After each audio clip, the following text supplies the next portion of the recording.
printing money. Terutama kalau kondisi-kondisi spesial macam lagi pandemi. Ya kemarin mereka cetak uang banyak banget. Dalam 2 tahun 2020 dan tahun 2021, mereka cetak uang sebanyak 40% peredaran uang sekarang. Artinya, peredaran uang di zaman sekarang 40%-nya dicetak 2 tahun yang lalu.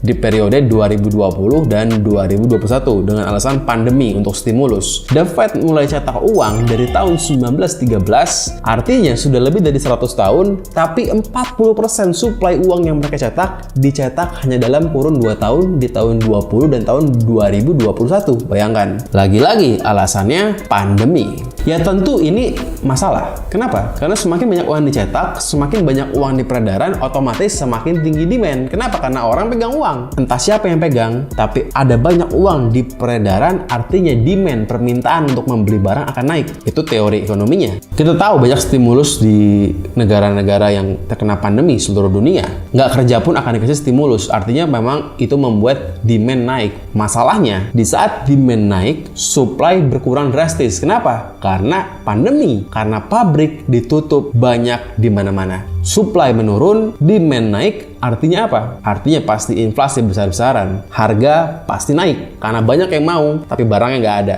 Ya nggak heran sebenarnya kenapa dalam 2 tahun terakhir harga kripto itu naik banget. Stock market, saham-saham seperti Tesla naik gak karuan. Kenapa? Ya karena inflasi. Sebenarnya bukan karena kriptonya naik, bukan karena stock marketnya naik, tapi lebih kepada dolarnya yang makin menjadi nggak berharga. Contoh misalnya dulu kita bisa beli 1 Bitcoin dengan $10.000. Ya sekarang $10.000 hanya bisa membeli sepertiga Bitcoin. Yang naik bukan Bitcoinnya, tapi adalah dolarnya yang menjadi tidak berharga. Kenapa yang naik itu paling kelihatan di stock market sama di cryptocurrency market? Kenapa? Karena memang kebanyakan orang yang mendapatkan stimulus itu mereka invest di crypto dan juga stock market. Itu kenapa meskipun ekonomi sedang porak-poranda, banyak pengangguran, tapi stock market terus naik. Dulu stock market ini, pasar saham itu menggambarkan kondisi ekonomi, tapi sekarang mau ekonomi lagi hancur pun pasar saham akan terus naik. Kenapa? Karena memang banyak yang beli.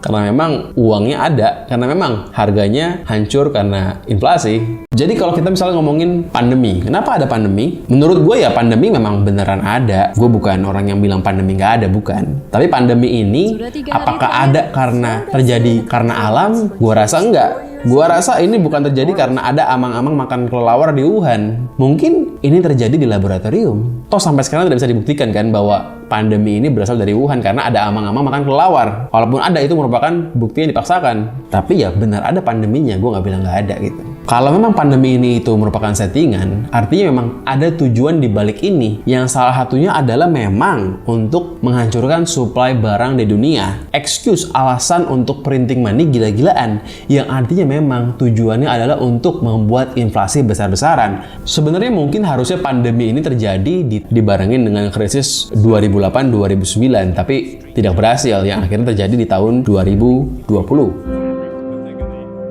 Sebenarnya kalau yang printing money ini merupakan negara Zimbabwe atau Venezuela atau negara Timur Timur, kita nggak peduli. Kenapa? Karena saat mereka printing money gila-gilaan, yang hancur adalah negara mereka. Tapi ini bukan Zimbabwe, bukan Venezuela, ini Amerika Serikat. Ini negara yang mata uangnya digunakan sebagai cadangan devisa di seluruh dunia. Ini masalahnya. Jika Zimbabwe hancur, maka Zimbabwe hancur sendiri. Jika Amerika hancur, maka seluruh dunia akan ikut terseret ke dalamnya. Karena ini memang sedang zaman Pax Americana. Kita mengikuti semua instrumen mereka, termasuk instrumen uang. Dolar merupakan mata uang dunia yang kita pakai. Meskipun lo nggak pernah beli bakso, beli ketoprak pakai dolar, tapi secara tidak langsung kita menggunakan dolar. Untuk impor misalnya, kita beli dengan dolar.